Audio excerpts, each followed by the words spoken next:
আগেই বলছিলাম যে বেশ কিছুদিন ধরে কোটা সংস্কার নিয়ে দেশ বেশ উত্তাল রয়েছে এবং আজকে তাদের এই আন্দোলনকারীদের বঙ্গভবনে যাওয়ার কথা রয়েছে রাষ্ট্রপতি বরাবর স্মারকলিপি দেওয়ার জন্য। এবং এর বিস্তারিত আমরা আরো জানবো। আমাদের সঙ্গে যুক্ত হবেন সহকর্মী আরিফ হোসেন, তিনি সেখানে আছেন।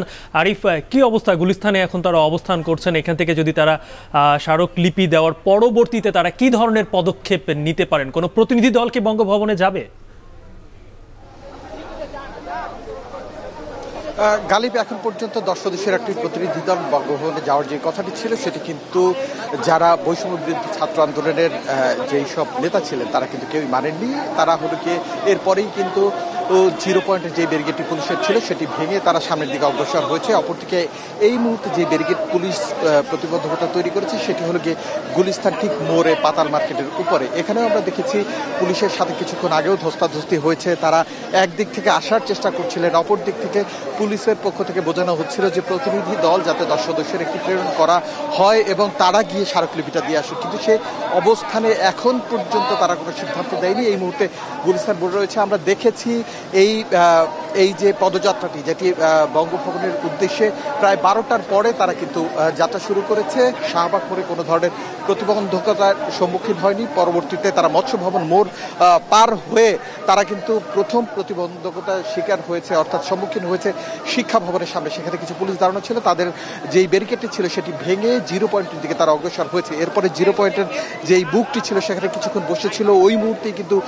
পুলিশের সাথে এবং শিক্ষার্থীদের একটি কথাবার্তা চলছিল যাতে তাদের একটি প্রতিনিধি দল গিয়ে বঙ্গভবনে স্মারকলিপি দিয়েছে। তবে সেই বিষয়ে এখন পর্যন্ত একমত হয়নি দেখেই কিন্তু সবাই চলে এসছে গুলিস্তান মোড়ে। এবং এখানে শুধু ঢাকা বিশ্ববিদ্যালয় নয়, এর সাথে জগন্নাথ ইউনিভার্সিটি এবং এর পাশের যে কলেজগুলো ছিল সোহরাওয়ার্দী, কবি নজরুল, বদরুন্নেসা, ইডেন, ঢাকা কলেজ সবাই কিন্তু এর সাথে একাত্মতা ঘোষণা করেছে। প্রায় 5 থেকে 6 হাজার, তার কিছু বেশি সংখ্যক হতে পারে এমন শিক্ষার্থী আমরা এখানে দেখছি। তবে আমরা যেই শিক্ষার্থী নেতা রয়েছে তাদের সাথে কথা বলেছিলাম, তারা বলছেন স্মারকলিপিটি দেওয়ার সুযোগ তাদের আইনগত অধিকার এবং রাষ্ট্রপতির কাছে তারা যে কোনোভাবে স্মারকলিপি দিতে পারে। অপর দিক থেকে যারা কর্তৃপক্ষ রয়েছেন, পুলিশ প্রশাসন রয়েছেন, তারা বলছেন যে অবশ্যই তারা সেই অধিকারটি পালন করবে, তবে জনদুর্ভোগ তৈরি করে নয় এমন কথাটি বলছেন। রাস্তা আটকে নয়, এই যে জনদুর্ভোগ তৈরি হলো এটি সাধারণ মানুষ সাফার করছে। যারা বয়স্ক রয়েছেন তারা যেমন সাফার করছেন, বাচ্চারাও কিন্তু সাফার করছেন এমনটি তারা বলছেন। আমরা যদি আপনাদেরকে একটু দেখাই, সামনে গিয়ে দেখাতে চাই, তাহলে আপনি দেখতে পাচ্ছেন যে পুলিশের যে ব্যারিকেডটি রয়েছে সেটি ভেঙে আমরা একটু সামনে যাব। গালিব, সামনে গিয়ে আপনি দেখতে পাচ্ছেন আস্তে আস্তে করে পুলিশের সংখ্যা কিন্তু এখানে বাড়ছে। যেমন দাঙ্গা পুলিশ এখানে আনা হয়েছে এমনটা দেখছি আমরা।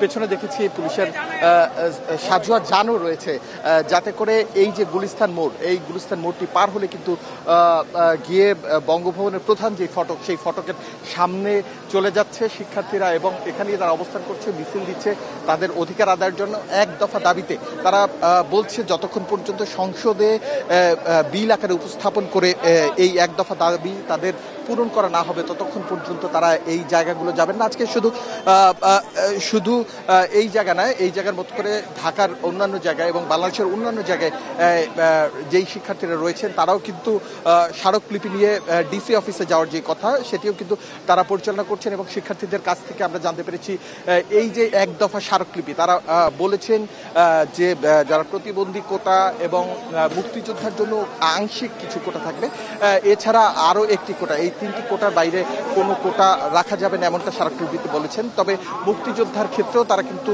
শুধুমাত্র সন্তানদের জন্য কোটা বরাদ্দ ক্ষেত্রে কিছুটা হলেও রাজি আছে, তবে স্মারকলিপিতে সেই কথাগুলো কিন্তু উল্লেখ নেই এমনটা আমরা জানতে পেরেছি। যদি পরবর্তীতে সরকারের পক্ষ থেকে মুক্তিযোদ্ধা কোটার উপস্থাপন করা হয় সেক্ষেত্রে তারা এটি বিবেচনা করে দেখবেন এমনটা নেতৃস্থানীয় যারা রয়েছেন এই কোটা আন্দোলনে তারা বলছেন।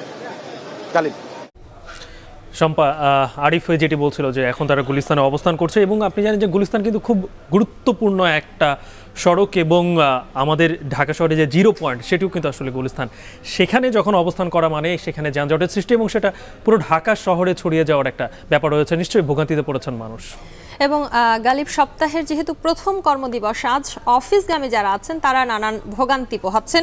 এ বিষয়ে আমরা বিস্তারিত জানবো। আমাদের সঙ্গে এই মুহূর্তে যুক্ত হচ্ছেন সহকর্মী সিউল আহমেদ। সিউল, জানতে চাই সপ্তাহের প্রথম কর্মদিবসে এই কোটা আন্দোলনের কারণে অফিসগামীরা কি ধরনের ভোগান্তিতে পড়ছেন এবং কি বলছেন তারা?